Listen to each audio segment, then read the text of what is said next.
Bismillahirrahmanirrahim. Assalamualaikum warahmatullahi wabarakatuh. Alhamdulillah, hari ini tanggal 22 Juni 2024, yang mana kita masih ingat di dalam benak kita bahwa hari ini adalah hari yang sangat bersejarah, di mana para tokoh muslim perwakilan umat Islam se-Indonesia berkumpul untuk merumuskan sebuah dasar negara Republik Indonesia, yang mana rumusan dasar negara ini diketuai oleh Dr. Kanjeng Raden Tumenggung Rajiman Wedyo Diningrat, itu sebagai ketua BPUPKI pada waktu itu. Kemudian dalam proses penyusunan dasar negara tidaklah mudah. Banyak hal-hal yang tidak sesuai. Kemudian BPUPKI untuk melanjutkan misi penyusunan dasar negara membentuk Panitia 9 ya, pada tanggal 22 Juni 1945, di mana pada rapat Panitia 9 hadirlah 9 tokoh dari bangsa Indonesia, yaitu Insinyur Soekarno, Dr. Muhammad Hatta, Mr. Andres atau A.A. Marhamis, Abi Kusno Cokro Suyoso, Abdul Kahar Muzakir, Haji Agus Salim, Mr. Ahmad Subarjo, dan Wahid Hasim, serta Muhammad Yamin. Perwakilan dari kalangan umat Kristen, yaitu A.A. Marhamis, hadir pada waktu itu mewakili. Kemudian dari nasionalis hadir Insinyur Soekarno dan siapa? Ahmad Subarjo ya. Kemudian 7 orang mewakili umat Islam. Ya, maka pada tanggal 22 Juni 1945, tepatnya pada malam hari, setelah melalui proses musyawarah, maka disepakati dari 9 perwakilan tersebut disepakati bahwa Piagam Jakarta akan dijadikan dasar negara serta proklamasi kemerdekaan Republik Indonesia yang akan dibacakan pada tanggal 17 Agustus 1945. Maka dapat disimpulkan bahwa Piagam Jakarta adalah perjanjian luhur para pendiri negara Republik Indonesia, yang antara lain menegaskan Indonesia sebagai negara beragama,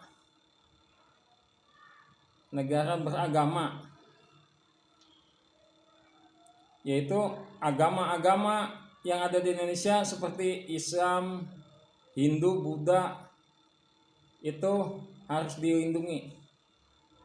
Perjanjian luhur Piagam Jakarta ini dihasilkan oleh musyawarah dan mufakat di antara 3 pihak, non-muslim, muslim, dan sekuler.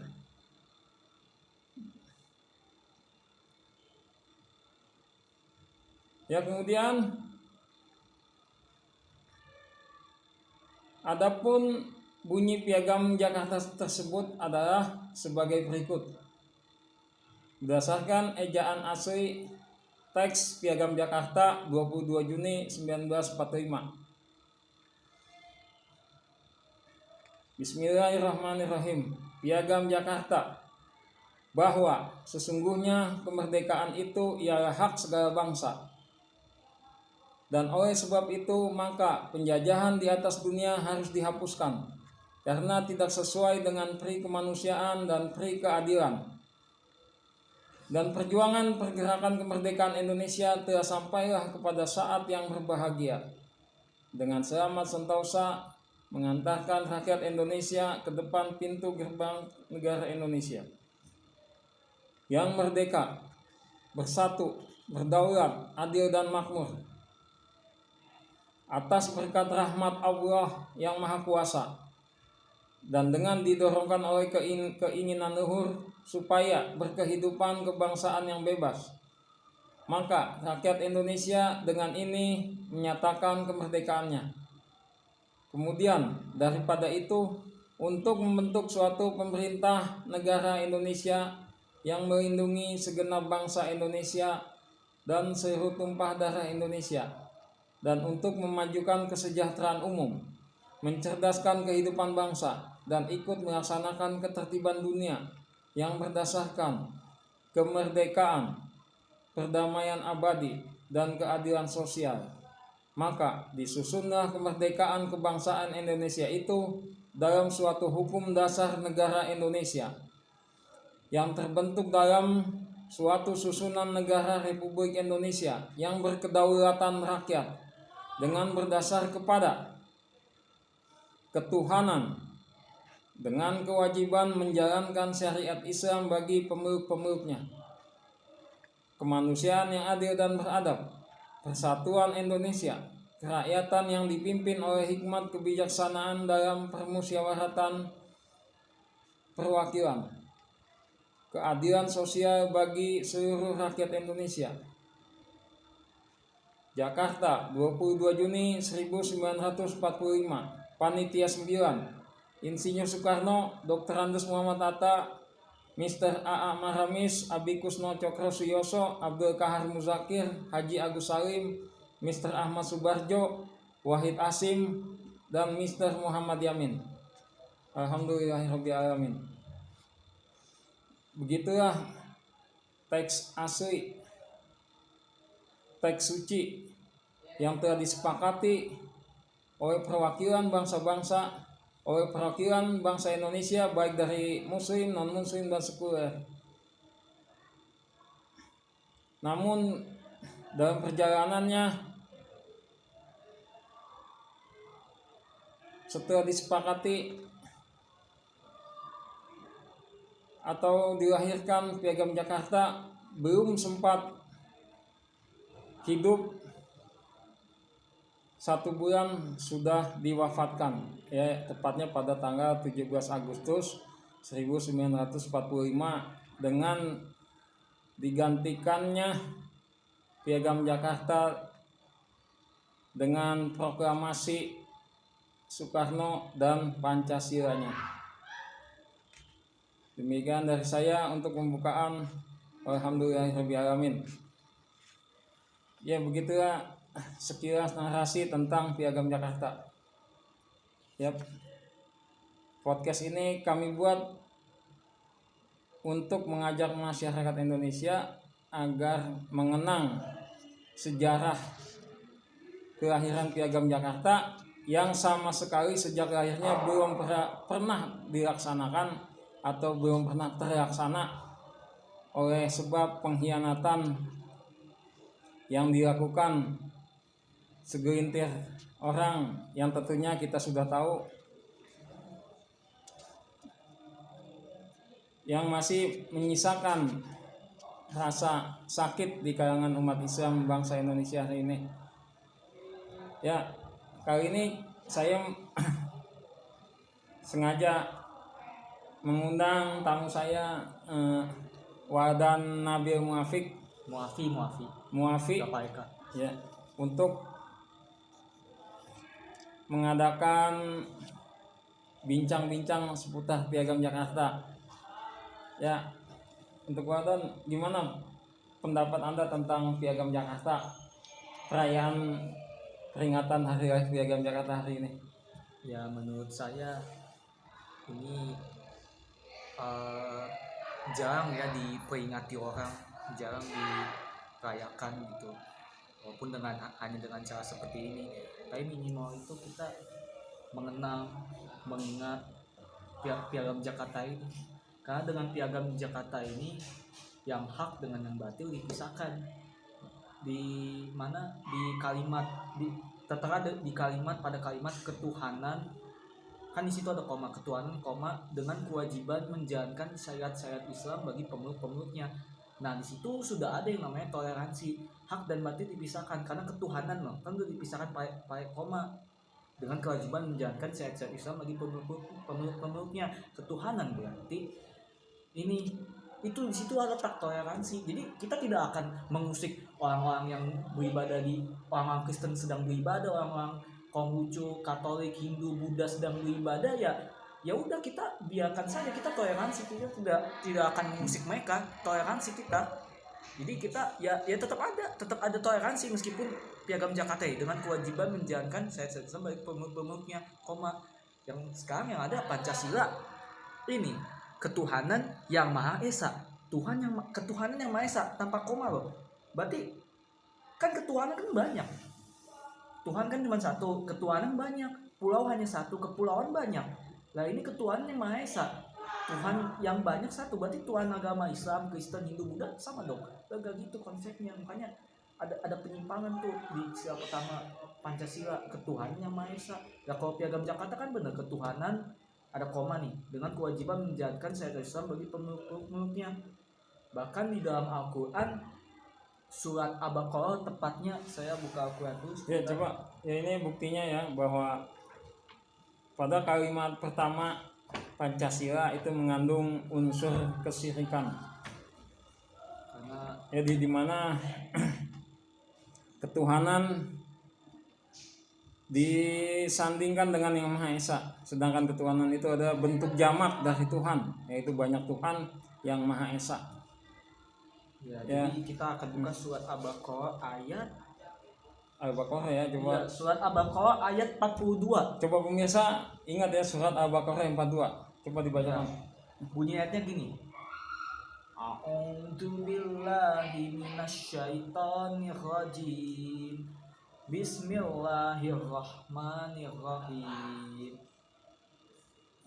Wala talbisul haqqu bil batili wa taktumul haqqu wa antum ta'lamun.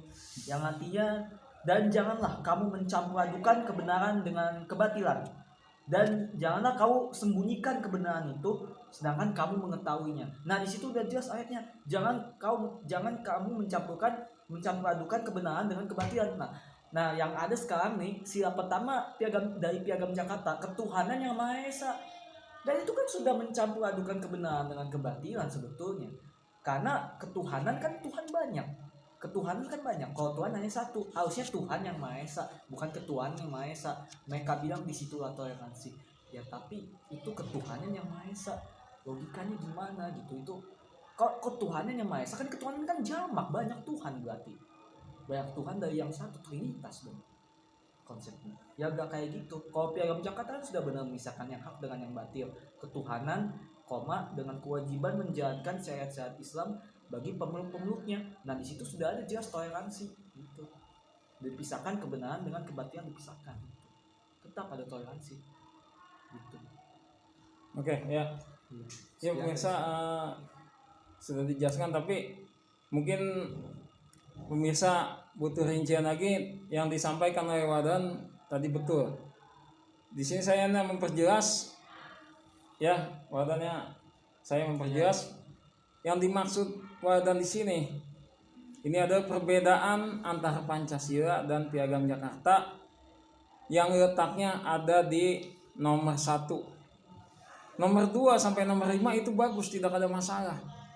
Hanya di nomor 1. Bedanya di mana? Kalau di Pancasila bunyinya ketuhanan yang Maha Esa, ketuhanan adalah Tuhan adalah sosok yang satu, kalau ketuhanan sosok yang banyak. Maka ketika sosok yang banyak, yaitu ketuhanan, banyak Tuhan, disandingkan dengan kata yang Maha Esa, berarti banyak Tuhan. Di Indonesia ini banyak agama yang Tuhannya macam-macam. Ya, di Kristen Roh Kudus, Tuhan Bapa, Tuhan Anak, Dewa Siwa, di Hindu Dewa Wisnu, Dewa Brahma, itu Tuhan semuanya. Kalau di Islam Allah. Jadi semua Tuhan yang Maha Esa. Ini sama aja menyandingkan atau menyamakan Allah dengan Tuhan-Tuhan yang lainnya. Ini musyrik. Ya, menyamakan Allah dengan Tuhan lainnya musyrik. Makanya di situ kata ketuhanan yang Maha Esa mengandung unsur syirik. Dan syirik adalah dosa terbesar bagi umat Islam. Konsekuensinya ketuhanan yang Maha Esa itu salah. Kalau mau tauhid adalah Tuhan yang Maha Esa, bukan ketuhanan yang Maha Esa. Ini yang dijelaskan Pak Wadan ya. Kemudian bedanya apa? Kalau di Piagam Jakarta yang pertama ada ketuhanan yang memang, tapi tidak ada yang Maha Esanya. Ketuhanan koma itu pemisah. Jadi tanda baca koma dalam bahasa Indonesia itu sebagai tanda pemisah. Banyak Tuhan, koma dipisahkan dengan kewajiban menjalankan syariat Islam bagi pemeluknya. Jadi Islam dan Tuhan-Tuhan lainnya dipisahkan. Inilah toleransi, tidak mencampur adukan antara Tuhan yang Maha Esa dengan Tuhan yang Maha Banyak. Ketuhanan koma. Nah, koma itu sebagai pemisah hak dan batil. Memisahkan hak dan batil. Ya, ketuhanan adalah batil karena Tuhan itu banyak. Itu batil. Koma dipisahkan dengan kewajiban menjalankan syariat Islam. Syariat Islam itu Allah. Ketetapan Allah yang Maha Esa. Jadi yang Maha Esa dipisahkan dengan yang Maha Banyak. Tandanya dengan koma itu. Itulah mengapa Piagam Jakarta pada sila pertama Piagam Jakarta mengandung unsur tauhid, mengesahkan Allah Subhanahu wa taala dan menyingkirkan dari berbagai unsur syirik ditandai dengan koma tadi. Ya. Ya, ini ada ancamannya. Ketika kita membaca ketuhanan yang Maha Esa berulang-ulang, banyak Tuhan yang Maha Esa, banyak Tuhan yang Maha Esa. Tiap hari membaca itu, bahkan di sekolah-sekolah. Itulah yang mengundang murka Allah di Indonesia. Ya, insya Allah jika Piagam Jakarta diterapkan di Indonesia, ini akan menjadi sistem yang otomatis. Siapapun pemimpinnya, negara insya Allah dalam keadaan aman dan sejahtera. Baldatun thayyibatun wa rabbun ghafur. Ya, negara yang aman, penuh dengan ampunan Allah Subhanahu wa taala. Cukup hanya dengan membangkitkan atau melaksanakan Piagam Jakarta yang telah disepakati oleh 9 tokoh perwakilan muslim, non muslim dan sekuler. Ya, ini yang